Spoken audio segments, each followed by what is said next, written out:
Good morning, everyone. I've got a few minutes between appointments, and I thought I'd talk about interest rates this morning.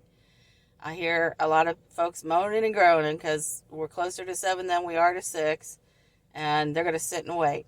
Well, I think of Warren Buffett in times like this. When some are fearful, that's when I get greedy. So I would tell you it's the right time to buy and make the investment.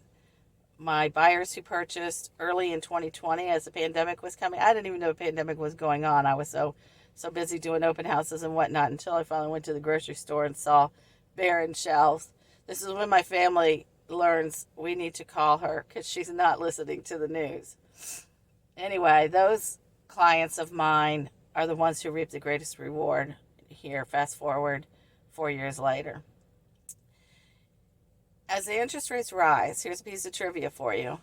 1 point in interest change represents only about $32, $35, $37, so $160, $150 per $100,000.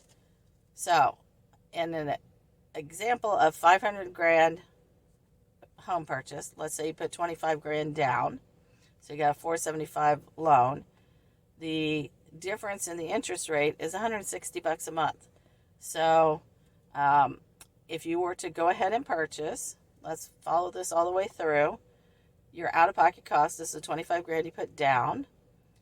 Now, a year later, let's add in the cost of what it's going to cost you to refinance. That's about 4 or 5 grand. Then the 160, times 12 plus potentially a little additional down payment to keep the loan the same.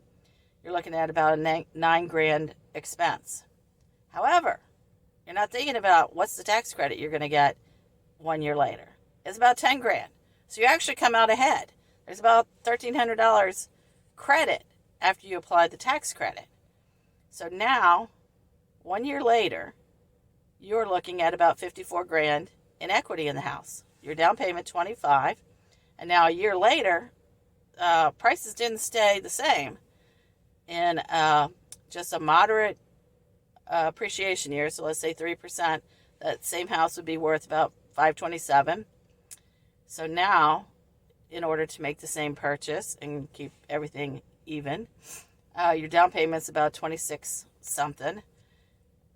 So now your equity is the down payment, 26 grand.